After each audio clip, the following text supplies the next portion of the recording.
boa noite, que a graça e a paz do nosso Senhor Jesus Cristo esteja sobre a sua vida. Muito bom poder voltar a essa igreja, que já conheço bastante.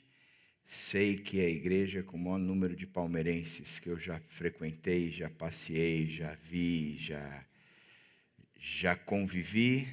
Imagino a tensão que vocês devem estar, que nós não estamos. Mesmo porque nós já temos 2 títulos, então a gente não precisa viver nessa tensão. Mas é um privilégio estar aqui de volta. Privilégio estar aqui também com o Fábio, meu amigo, pastor Fábio. Bom vê-lo novamente. E agradeço, Jefferson, pelo convite.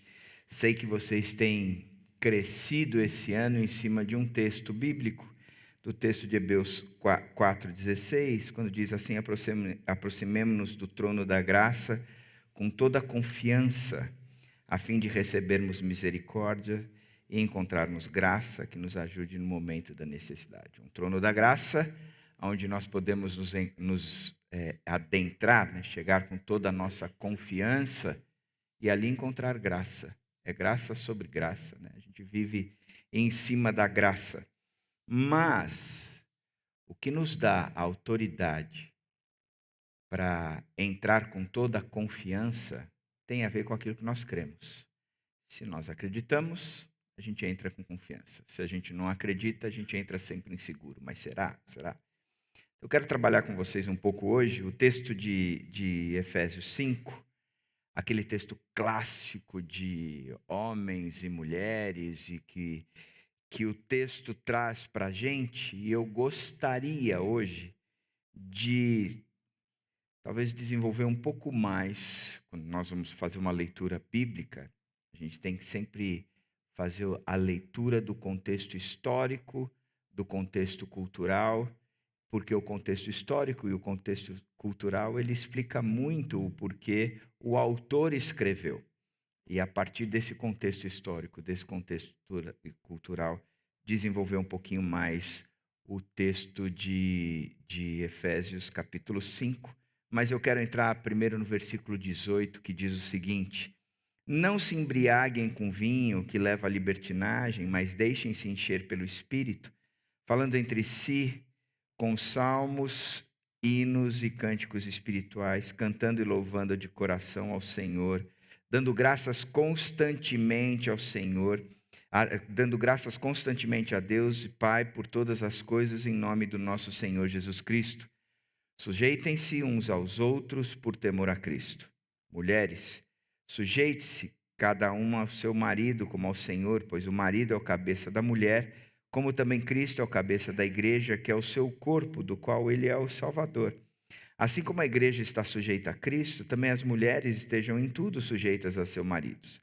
Maridos, ame cada um a sua mulher, assim como Cristo amou a igreja e entregou-se por ela, para santificá-la, tendo-a purificado pelo lavar mediante a palavra, e para apresentá-la a si mesmo como igreja gloriosa, sem mancha, nem ruga ou coisa semelhante, mas santa e inculpável. Até aí. Quando a gente lê a carta de Efésios, e se a gente para lá no capítulo 1, no verso 1, a gente vai ver que não há dúvidas de quem escreve essa carta. Quando nós lemos a carta de Hebreus, nós não sabemos quem escreve. Mas na carta de Efésios não há dúvidas, porque ele começa dizendo: Paulo, apóstolo de Cristo Jesus, pela vontade de Deus. Então ele dá as credenciais dele. Eu sou Paulo, eu sou apóstolo de Cristo Jesus, e eu sou isso não por uma vontade minha, não por um concílio batista, não por eu sou este apóstolo pela vontade de Cristo Jesus. Ponto. Então esse sou eu. Essa é a razão pela qual eu estou escrevendo. E ele também não deixa dúvidas para quem ele escreve. Ele diz: aos santos e fiéis em Cristo Jesus que estão em Éfeso. Em Éfeso, a vocês, graça e paz. Graça mais uma vez, né? Graça e paz da parte de Deus, nosso Pai, e do Senhor Jesus Cristo. O interessante quando nós lemos essa abertura é porque Paulo, a partir desta abertura, ele está dando a passada do que ele vai falar na carta inteira. E essa tem sido uma das principais motivações de Paulo em quase todas as cartas que ele escreve. Porque quando ele se apresenta e diz quem é o remetente, o autor dessa carta, Paulo, apóstolo pela vontade de Cristo Jesus, quando ele fala do destinatário, ele traz uma característica específica, especial, que qualifica o restante da carta. Porque ele vai falar aos santos e fiéis que estão em Cristo Jesus e em Éfeso. Ele apresenta uma realidade que é a realidade que todos nós vivemos. Nós estamos em dois lugares ao mesmo tempo. Estamos em Cristo Jesus e estamos em Éfeso. Essa é a realidade. Os primeiros três capítulos da carta de Éfeso, ele vai falar da realidade de estar em Cristo Jesus. E os 3 últimos, ele vai falar da realidade de estar em Éfeso. E como é que se une essas duas coisas, como é que se convive nessa característica. Estar em Éfeso era interessante, porque Éfeso era uma cidade portuária, uma cidade talvez a mais importante da Ásia Menor. Ela tinha um significado cultural, existia um teatro para mais de 20 mil pessoas, a cultura greco-romana falando solta naquela cidade. Então, culturalmente, eles eram muito ativos. Eles tinham também o seu significado e a sua importância comercial, porque era a principal cidade de entrada na Ásia Menor, sendo portuária. Ou seja, qualquer lugar ali do Mediterrâneo que quisesse entrar na Ásia Menor, passaria por Éfeso. Portanto, comercialmente, ela se tornou uma cidade importante. Ela também tinha a sua importância política, porque ela era cidade de Roma, era província de Roma, ela vivia debaixo do Império Romano, que utilizava ali de Éfeso como um canal para o seu império. Então, isso a gente percebe o seguinte, que ela tinha a influência de Roma. Quando nós pensamos na influência de Roma, Roma nunca foi um império que interferiu muito na cultura, na política. A preocupação deles vocês são colônias nossas. Nossa, então por causa disso, a principal questão vocês vão pagar o tributo para a gente. E não gerem tumulto. Se gerarem tumulto, a gente interfere. Mas caso contrário, continuem a vida de vocês, mas nos paguem. A questão de Roma e a influência de Roma é que Roma era comandada por um imperador que se via como uma figura divina. Ele não achava que ele era um semideus, ele se considerava um deus. E por causa disso, existiam cerimônias, cultos imperiais, aonde o povo precisava chegar nesse imperador e falar bem do imperador, comunicar ao imperador quem ele era, elogiá-lo. O imperador tinha domínio sobre todas as coisas. Se ele chegasse na sua casa e dissesse, eu quero ficar com a sua esposa, ele tinha que ficar com a sua esposa, porque ele tinha esse poder. Eu quero ficar com a sua filha, ele tinha esse poder. Ele nunca falava, eu quero ficar com a sua sogra. Mas o resto, ele sempre estava trazendo esse conceito. Ok.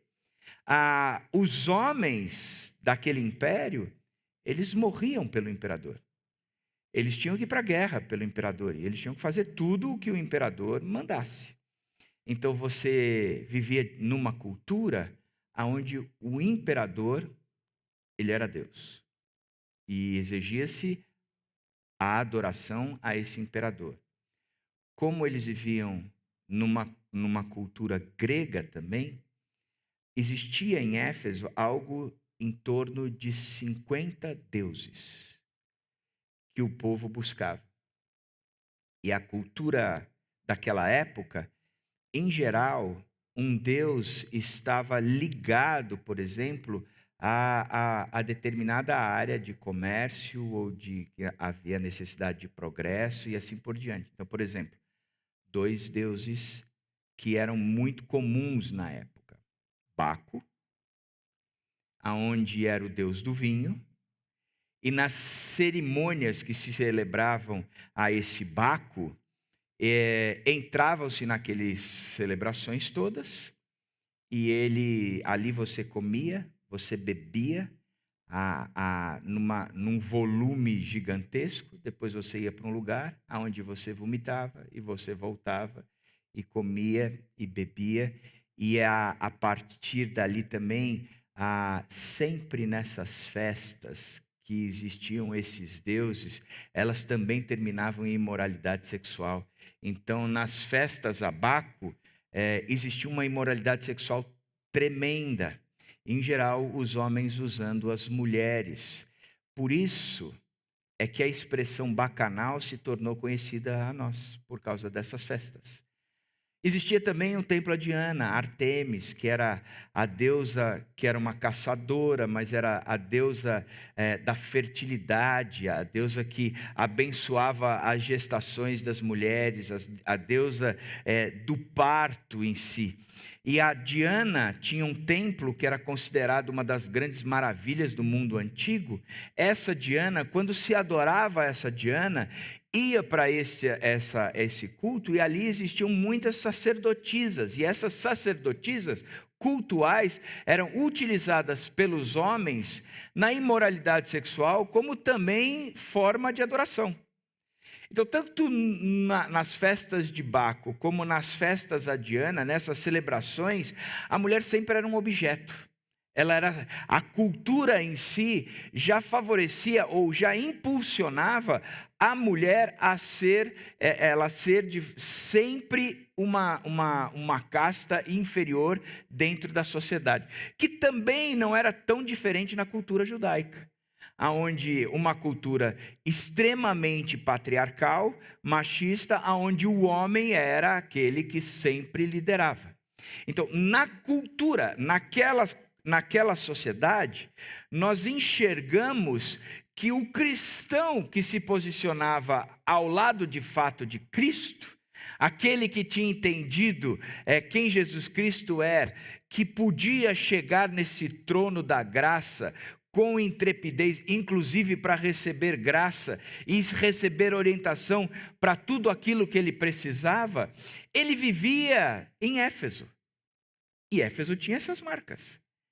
Ser cristão, numa sociedade greco-romana, onde o comércio em Éfeso tinha o seu valor, a cultura política da cidade tinha o seu valor, era uma cultura extremamente rica nas artes cênicas, também era o berço da onde surgia toda a ciência, a astronomia, a filosofia, a dialética, e assim, brotando a partir daquela região, mas era uma cidade onde a idolatria rolava solta, com festas, em geral, regadas a muita imoralidade.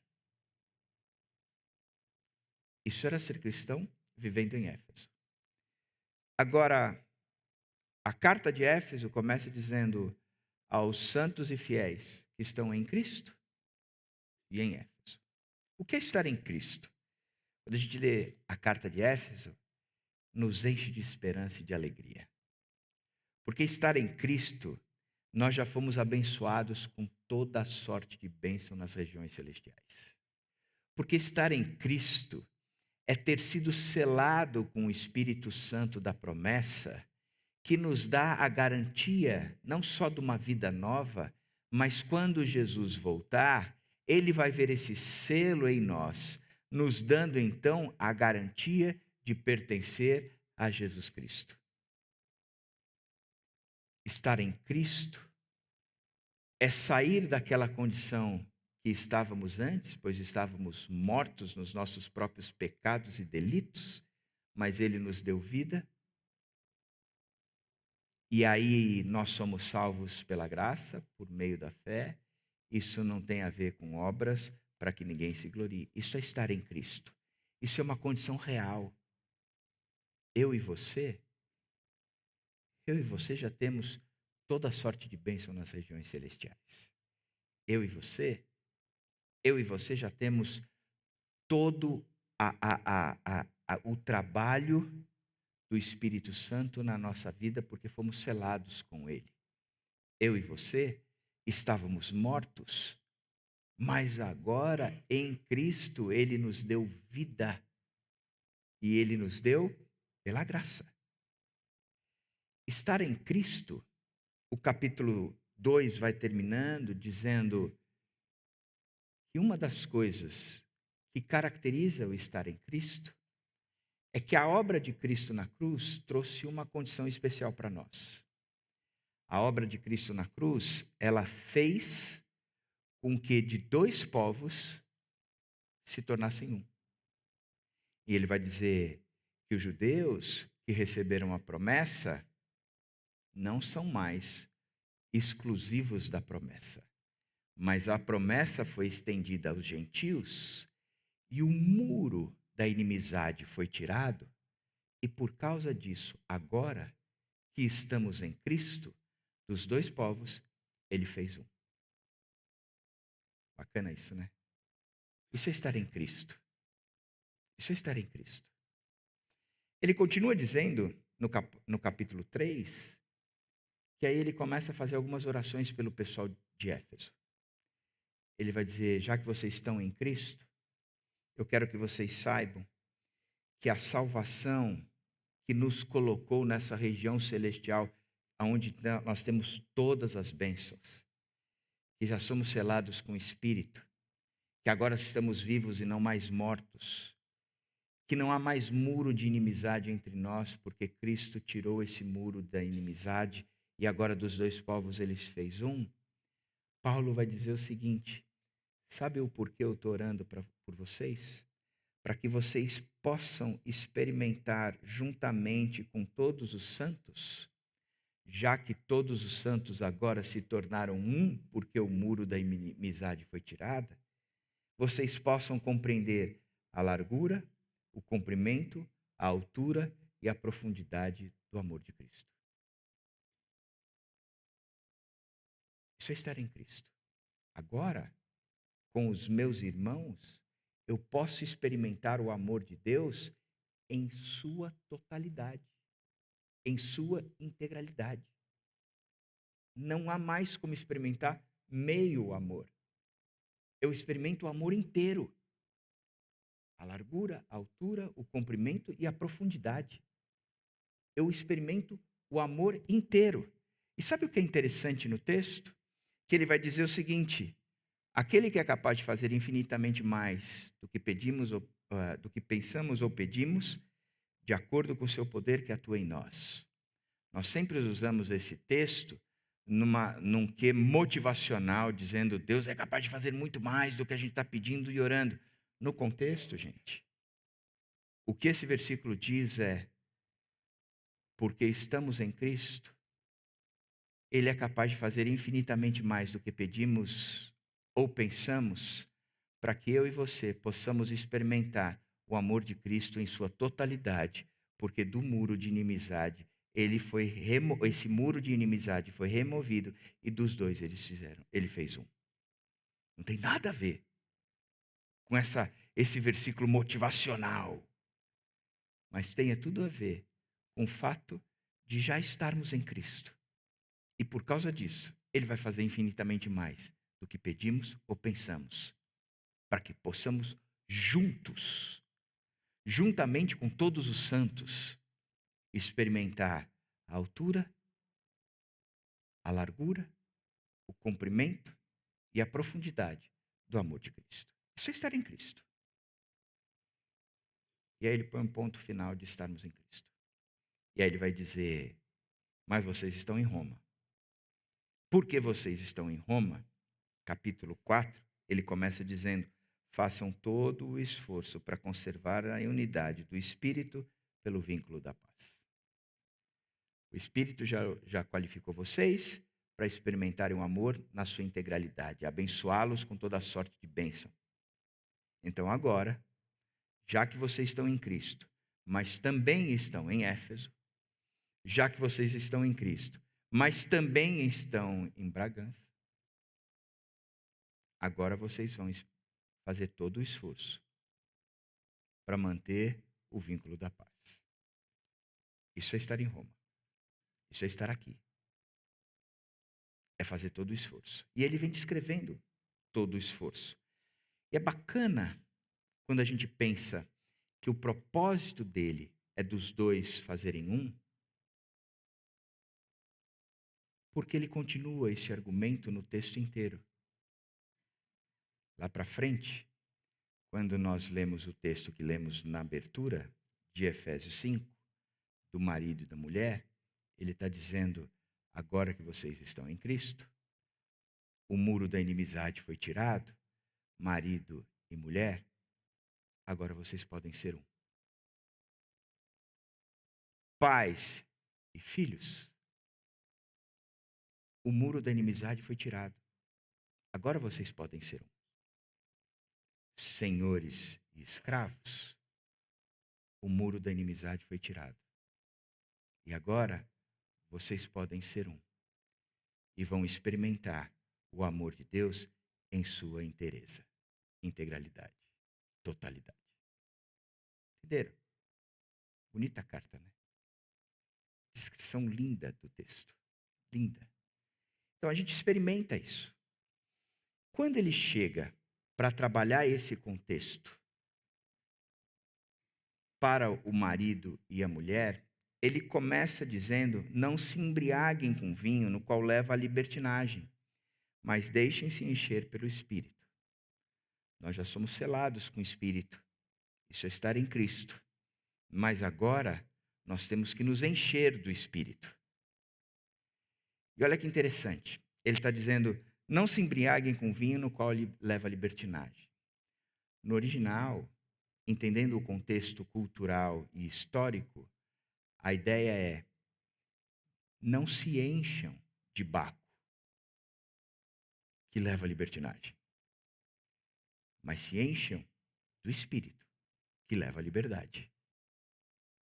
Então, ele começa a quebrar a cultura vigente da época, dizendo, vocês estão errados. Um cristão que está em Cristo e está em Éfeso não tem vínculo nenhum com essa festa que é a festa a Baco, o deus do vinho, da prosperidade do vinho, não tem nada a ver com isso. O cristão verdadeiro se posiciona de forma diferente. Não se enche disso, mas se enche do Espírito, porque você já está em Cristo e você foi selado com o Espírito, e estar em Éfeso é se encher do Espírito. Como é que você vai se encher do Espírito? Você vai revelar o Espírito que está dentro de você por aquilo que você fala. Se no Baco você se enchia e o que saía de você era essa podridão toda para você continuar se enchendo da podridão do Baco, no Espírito, você vai se encher desse Espírito de vida e o que vai sair de você é tudo aquilo que promove vida. É você falando com salmos, hinos e cânticos espirituais, cantando e louvando de coração ao Senhor e dando graças constantemente a Deus e Pai por todas as coisas em nome do nosso Senhor Jesus Cristo. É isso aí. Aquilo que está saindo de você não é mais a podridão que você se alimentou nessas festas de Baco. O que está saindo de você agora é essa coisa toda do Espírito. Essa boca transformada que revela um coração transformado. Porque a boca fala daquilo que está cheio o coração. E um coração cheio do Espírito, ele qualifica a sua boca. A maneira do que fala. E assim por diante. E aí ele traz um conceito básico para que a gente consiga experimentar o amor na integralidade. Ele vai dizer, sujeitem-se uns aos outros por temor a Cristo, porque é assim, dessa forma, que nós fazemos porque estamos em Éfeso. O que isso significa? Que no reino de Deus não há hierarquia. Porque todo mundo precisa se sujeitar a todo mundo. No reino de Deus, todos são considerados filhos. E o objetivo de cada um desses filhos é se tornar como o filho mais velho, o Deus Filho encarnado, Jesus Cristo. Romanos 8.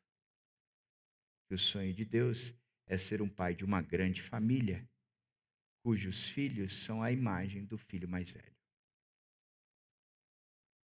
Então, ele está dizendo: sujeitem-se, porque no reino de Deus, todo mundo está na mesma posição, não há hierarquia. Isso significa que eu preciso me submeter ao Jefferson. Isso significa que eu preciso me submeter ao Fábio. Isso significa que eu preciso me submeter à minha esposa. Mas isso significa que o Fábio precisa se submeter a mim. Que o Jefferson precisa se submeter a mim. E que a minha esposa precisa se submeter a mim. Porque no reino de Deus, o que ele está dizendo é que todos se submetem uns aos outros. Por temor a Deus. Temor a Cristo. O que significa temor a Cristo? Significa que eu levo a obra de Cristo tão a sério, que eu não a simplifico, nem minimizo. Se eu sei quem Cristo é e o que ele fez, então por aquilo que ele é e o que ele fez, temor aquilo que ele é e temor aquilo que ele fez, eu não vou quebrar nada. Então eu me submeto por temor a Cristo. Porque a partir do momento que eu não me submeto, eu estou olhando para a cruz de Cristo, dizendo, ela não é tão importante assim para mim. Mas se eu olho para a cruz de Cristo e entendo que a minha salvação partiu dali, e o sacrifício de Cristo foi muito, muito importante para mim, essencial e vital para a vida que eu de fato vivo, então, por temor a Ele, eu vou me submeter uns aos outros. Não sou maior nem mais autoridade do que ninguém no reino de Cristo. Por que ele está fazendo isso? Porque ele está quebrando a cultura. Qual era a cultura? De um imperador que se apresentava como Deus e dizia: vocês têm que me servir. Vocês têm que morrer por mim. Vocês têm que me adorar. Aí ele vai dizer: mulheres, sujeite-se cada uma a seu marido como ao Senhor. Pois o marido é o cabeça da mulher, como também Cristo é o cabeça da igreja, que é o seu corpo, do qual ele é o Salvador. Assim como a igreja está sujeita a Cristo, também as mulheres estejam em tudo sujeitas a seu marido. Ele vem quebrando a cultura, mas ele mantém uma coisa da cultura. A submissão que era comum às mulheres naquela época, ele continua dizendo: vocês, mulheres, precisam continuar submissas. Não há escapatória. Feliz Dia dos Namorados. Vocês esperavam ouvir outra coisa, né? Mas não é isso. Porque na cultura, tanto grega, como romana, como judaica, a mulher ela vivia na submissão. Ele está dizendo, mulheres, a submissão é um padrão que vocês vão ter que viver. Não tem escolha. Porque assim como a igreja se submete a Cristo, a mulher também deve se submeter ao seu marido. Não trouxe grandes novidades para a mulher. Primeiro, porque a cultura já trazia isso. E segundo, porque no reino de Deus, no reino de Cristo, todos precisam se submeter a todos. Então, para a mulher casada, ela tem que se submeter ao seu marido. Porque todos precisam se submeter a todos. Inclusive a mulher ao seu marido. Esse é o primeiro braço para que dos dois ele torne um.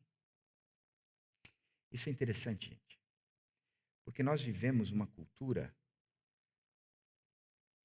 onde essa visão ela está tão disforme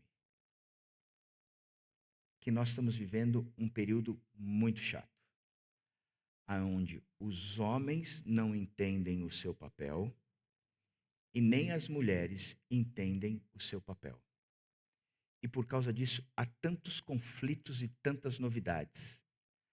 Por exemplo, o feminismo.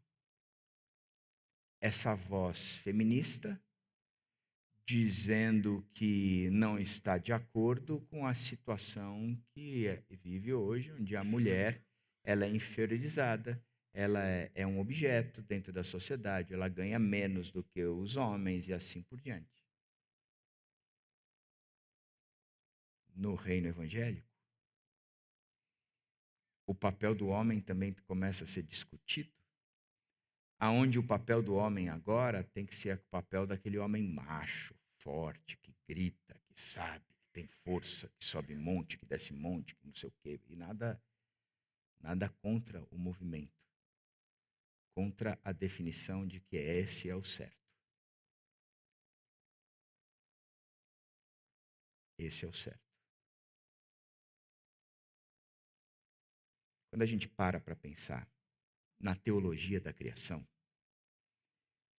e a gente tem que crer que a nossa teologia, ela parte de Gênesis 1, 2 e 3. Quando Deus cria o homem e a mulher, existe um concílio. A Trindade senta numa mesa e diz: a criação está para ser concluída. Entretanto, precisamos agora colocar algo que nós não criamos até agora. Alguma coisa, alguém que nos represente tanto na nossa essência como nas nossas ações. Então, a Trindade reunida diz: façamos o homem à nossa imagem e semelhança. Lembra disso? O que isso significa? Que a Trindade disse o seguinte: a criação, ela reflete o meu poder, a criação, ela revela que eu sou Deus, a criação, ela revela os meus atributos, os céus proclamam a nossa glória e assim por diante. Mas não há nada que reflita de fato a nossa imagem e nem a nossa semelhança. E é interessante que na criação, os animais são criados a partir da sua espécie. Mas o homem é criado a partir da imagem de Deus. O que é imagem? Eu e você, nós nunca nos vimos que não seja por intermédio da nossa imagem. Eu nunca me vi que não seja por um espelho, por um filme, por uma fotografia, assim por diante. Significa que Deus se vê na criação quando Ele faz o homem e a mulher. E é bacana isso. Porque o texto diz: façamos o homem à nossa imagem e semelhança. E o texto conclui dizendo: e Deus criou homem e mulher à sua imagem e semelhança. Sabe o que isso significa? Quando a gente amplifica o texto em Gênesis 2, você vai ver como é que foi criado o homem e a mulher. Em Gênesis 2, você vai ver que Deus chega para o homem e diz: não é bom que o homem esteja só. Por que não era bom? Porque o homem sozinho é um homem sozinho. Porque o homem sozinho é um homem que não tem ninguém. Ele vai olhar para a girafa e falar: ó, seu pescoço é bacana, mas você não é da minha espécie. Vai olhar para a anta e falar assim: até pode ser. Por que não é bom? Porque não reflete a imagem e semelhança do Pai. Porque foi assim que Ele nos criou. E a Trindade nos cria. Porque foi Deus falando: façamos. Primeira pessoa do plural, façamos. É Deus dizendo: façamos, façamos. E como é que Ele faz a sua imagem e semelhança? Ele dá um sono no homem, tira uma costela, vai à parte, constrói ali a mulher, fabrica a mulher, molda a mulher a partir da carne, do corpo do homem, pega a mulher, traz para o homem e diz o seguinte: por esta razão você vai deixar o seu pai e sua mãe, você vai se unir a ela e os dois se tornarão uma só carne. quando Deus traz a mulher para o homem olha para a mulher e diz: essa sim é carne da minha carne e osso do meu osso. Em outras palavras, essa é minha essência. Essa é minha essência. Agora olha que bacana. Deus pega um corpo, tira parte desse corpo, vai ali do lado, forma um outro corpo, traz esse corpo para cá e diz: agora os dois são um. Não há muro, barreira, inimizade nenhuma. Dos dois são um. Sabe o que significa? Que espiritualmente, Deus olha um casal, eu e a Dani, e Ele diz: vocês não são dois. E eu não os vejo mais como dois. Agora vocês são um. Vocês dois refletem a Trindade. Porque vocês dois, homem e mulher criados, refletem a Trindade. Então a gente às vezes tenta discutir como é que a gente explica a Trindade. A Trindade é um ovo, tem casca, gema e clara. A Trindade é a água, tem estado sólido, líquido e gasoso. A melhor descrição da Trindade é o próprio casamento, quando dos dois se tornam um. Dos dois se tornam um.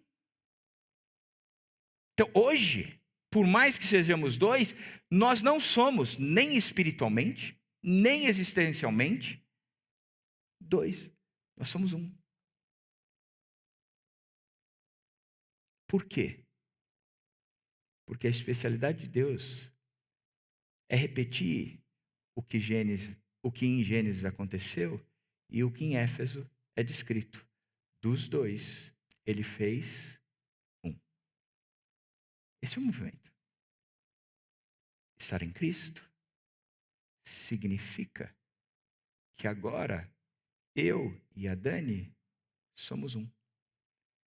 Estar em Cristo significa agora que nós somos um em Cristo Jesus. Seu povo, um casal que representa, que espelha a Trindade no meio da terra.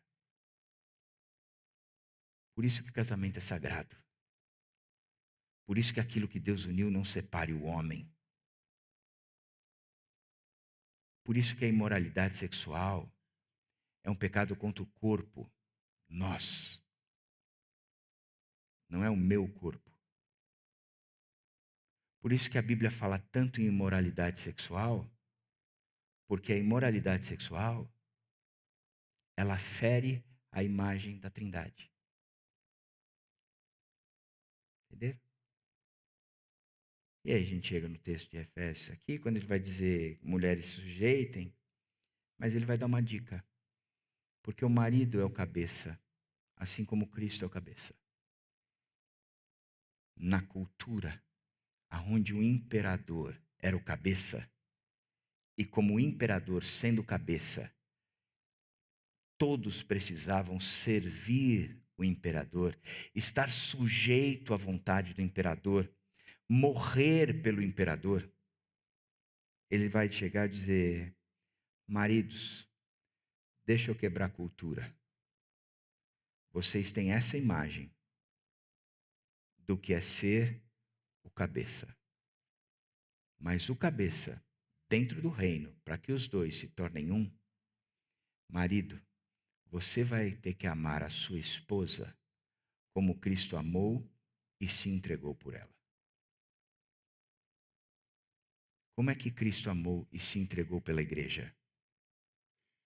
Ele serviu e morreu. Filipenses 2 é claro nisso. Que ele mesmo sendo Deus, não considerou isso como um fato que deveria se apegar. O que é que ele fez? Ele se esvaziou, esvaziou, esvaziou, até se tornar homem, servo e obediente até a morte, e morte de cruz. O marido, ele tem que amar a esposa como Cristo amou a igreja. E como é que se ama uma esposa como Cristo amou a igreja? Eu vou servir a minha esposa até morrer por ela.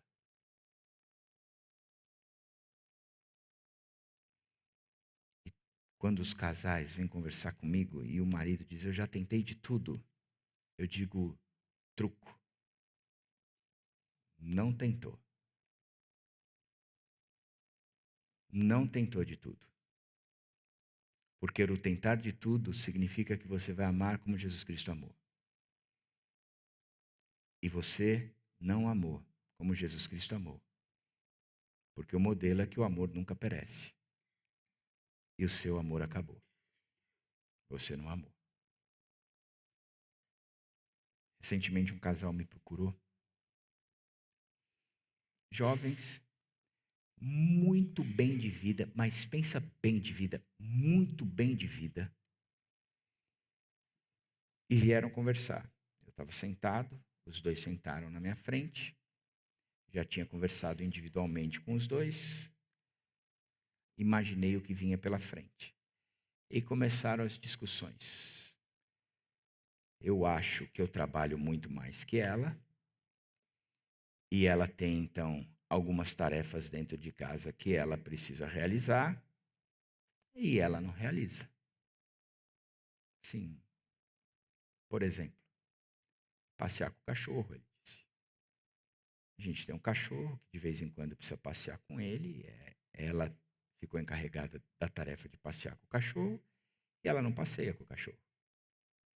Ok. O que mais? O cachorro usa o jardim como banheiro. Tem que retirar a produção em massa do cachorro. E ela não retira. Entendi. O que mais? Lavar louça, por exemplo. Tem que lavar louça. Tá, me explica um pouco como é que funciona o que está acontecendo com a louça aí. Ah, porque na hora do almoço precisa ser, a gente faz o almoço lá em casa, não sei o quê, e depois tem que lavar a louça e ela não lava. Aí ela falou, posso falar? Pode. Sim, nós dois temos dietas diferentes. A minha é uma dieta simples. E eu compro uma refeição pronta lá que eu uso, ou faço, mas é coisa simples, eu não sujo quase nada. A dele é uma dieta totalmente que ele que cozinha, e ele suja tudo. E depois eu sou responsável por lavar tudo aquilo que ele sujou. Só que eu trabalho também. Eu tenho as minhas funções. E aí ela começou a reclamar, porque a função dele, por exemplo, ele tem que lavar os panos de chão, porque a moça que limpa a nossa casa sai, ela deixa os panos de chão batendo, acho que na máquina, tem que tirar, ou pôr na máquina de secar, ou pendurar, e ele não faz isso. Aí vira e mexe, eu vou abrir a máquina, estão os panos molhados lá, cheirando já pano mofado, não sei o quê. Aí começaram a falar. E a fala dele era, eu não aguento mais. Eu já tentei de tudo. Pararam de falar. Eles olharam para mim, e como era ele que estava mais conduzindo a coisa, virou para mim, o que é que você acha, André? Eu disse, vocês dois são muito chatos. Sim, com todo o amor do meu coração. Vocês dois são muito chatos. A minha pergunta é, qual é o problema de ter que passear com um cachorro?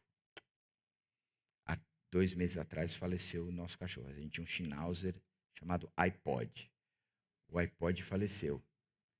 O iPod, ele não usava, ele tinha sido acostumado em casa, então ele tinha uma área da casa que ele podia fazer as necessidades dele. No apartamento, ele não fazia de jeito nenhum no apartamento. Então a gente tinha que passear 3 vezes por dia com ele. Na chuva, aquilo me deixava tão bodeado que eu botava a capa nele, mas eu não punha em mim. E eu ia para a chuva, me molhando e ele ali de capa. Mas eu não jogava na cara da Dani que ela tinha que fazer isso. Alguém tinha que fazer, e eu sabia que eu tinha que fazer. Então, eu fazia. Fazia. Lavar a louça, gente, na boa. Lavar a louça de um casal, vocês vão gastar o quê? 5 minutos? Isso é motivo de briga? Ir no jardim e recolher Sabe qual é o problema? O problema é que vocês não morreram. Porque a Bíblia diz que eu tenho que amar minha esposa como Cristo amou a igreja, servindo e se entregando por ela. Servindo significa que o lavar a louça faz parte. Servindo significa que o passear com o cachorro faz parte. Que o lavar os panos faz parte. Porque Jesus faria isso, ele lavou os pés. Agora o morrer significa que a minha vontade, ela vai ter que ser crucificada com Cristo. E eu vou amar a minha esposa como Cristo amou a igreja, e Cristo amou a igreja a despeito da igreja. Porque a igreja não é o modelo ideal de noiva. Então, eu tenho que amar a Dani a despeito da Dani. Porque é para isso que eu fui desafiado. Porque eu estou em Cristo. E estou casado com a Dani também. O muro da inimizade foi tirado. E dos dois foi feito um. E às vezes a gente tem que botar energia nisso.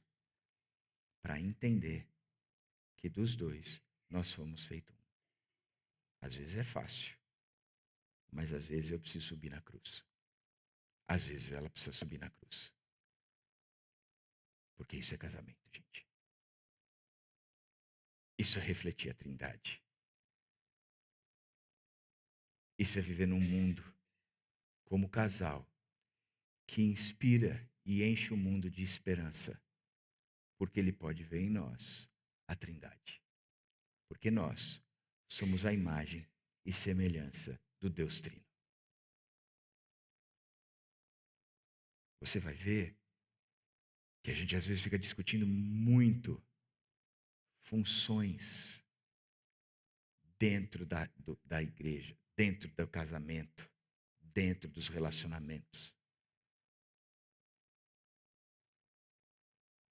Mas quando se fala em função aqui, de que a mulher deve ser submissa ao marido, de forma alguma, ele quebrou o que já vinha falando antes, da submissão. Só colocou a mulher agora num contexto de submissão focado olhando para Jesus Cristo. Mas ele colocou o homem. E não tem nada a ver com o perfil de um homem macho, forte, que grita, que faz, que não sei o quê. Mas tem tudo a ver com um homem que ama a esposa de tal jeito, que serve e morre por ela. Morre significa eu crucifico as minhas paixões e desejos por ela. Um objetivo, de apresentá-la a Cristo, sem manchas e nem máculas, pelo lavar santificado da palavra. Significa que Paulo está quebrando a cultura quando ele diz assim, você não vai pegar e se colocar num altar aonde você é o foco do casamento, como o imperador é o foco do império. Você é o Deus no casamento, como o imperador é o Deus no império. Você precisa ser servido dentro do casamento por aquela que é submissa a você, da mesma forma como todo o povo de Roma deve servir ao imperador. Ele disse, não. O foco não é jogar esse holofote em cima de você, mas é jogar o holofote em cima dela, apresentando a Cristo, aonde as manchas e as rugas, que são as características daquele que vive em Cristo e em Éfeso, mas as características de Éfeso estão sendo tiradas dela, apesar de estarmos em Éfeso. E as características de Cristo estão sendo colocadas nela, porque estamos em Cristo. Então ela está se tornando mais parecida com Cristo, mesmo estando em Éfeso. Isso é casamento. É olhar para minha esposa e dizer: como é que eu posso torná-la mais parecida com Jesus Cristo? Como é que ela vai servir melhor a Jesus Cristo? Como ela vai se tornar mais santa pelo lavar da palavra? Porque essa é a minha responsabilidade como homem. Porque dos dois ele fez um, tirando a barreira da inimizade, e hoje eu existo para promovê-la diante de Cristo. E ela existe para me promover diante de Cristo. E é assim que a gente tem que viver. E é assim que a gente tem que viver.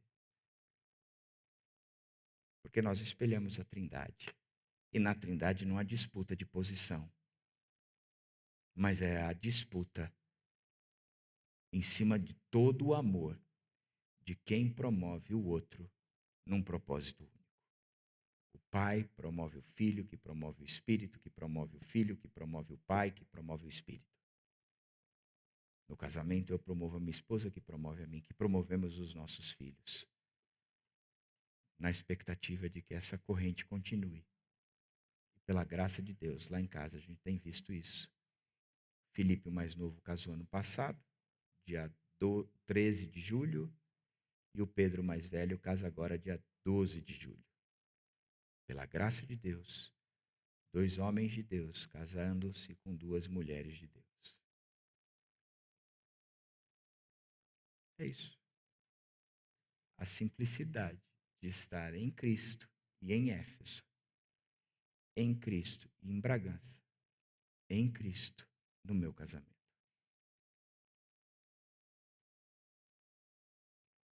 Já tenho toda a sorte de bênçãos para isso. Tenho o selo do Espírito Santo. Eu estava morto e agora eu estou vivo. E o muro da inimizade foi tirado. E eu posso experimentar a integralidade do amor de Deus na altura, na largura, no comprimento e na profundidade. Aonde? Fazendo todo o esforço de manter o vínculo da paz na unidade do Espírito. Em Cristo, em Éfeso, na minha igreja, na minha casa, no meu casamento, no meu trabalho e assim por diante. É isso aí. Meu desejo e minha oração é que a gente aprenda de fato dos dois ser um. Mas nas bases e alicerces que Paulo nos dá, quebrando a cultura e nos trazendo o modelo, que é o próprio Cristo. Que estejamos em Cristo e em Éfeso. Quero dar um tempo para vocês orarem aí em casal. Ora um pelo outro. Abençoa um pelo outro. Diga do privilégio e prazer de estar em Cristo e em Éfeso com ela. Daqui a pouco eu vou orar com vocês.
Querido Deus, muito obrigado pela vida de Paulo e pela vida dessa igreja em Éfeso, que proporcionou tanta riqueza para nós numa carta. Obrigado também porque essa riqueza, ela nos qualifica a vivermos relacionamentos e como nós devemos ser em Cristo. Mas ela também nos qualifica a vivermos dentro de casa, com aquele que é o nosso cônjuge, com aquela que é a nossa esposa. Um modelo da Trindade, que viver não só dá significado para a nossa vida, mas também traz esperança para o mundo onde nós estamos inseridos, porque nós nos tornamos, inclusive, a referência da própria Trindade. Que o Senhor nos ajude nessa toada, Pai. Minha oração é por esse pessoal todo aqui também, que eles possam desfrutar da graça do Senhor cada vez mais e mais. Essa é a minha oração, em nome de Jesus, amém. Por isso que quando o autor de Hebreus diz, assim, aproximemo-nos de todo o trono da graça com toda a confiança, a fim de recebermos misericórdia e encontrarmos graça que nos ajude no momento da necessidade. Viver o casamento, não nós só temos o modelo, que é esse de Éfeso, mas a gente tem uma porta aberta, que é a porta do trono do Pai, que nos diz e nos convida: você está precisando da graça no seu casamento? Então vem aqui. Aqui você vai encontrar misericórdia. Aqui você vai encontrar graça e vai ajudá-lo nesse momento de necessidade a ser transformado, porque aqui é o trono da graça. Então se apegue firme nesse trono que Jesus transforma.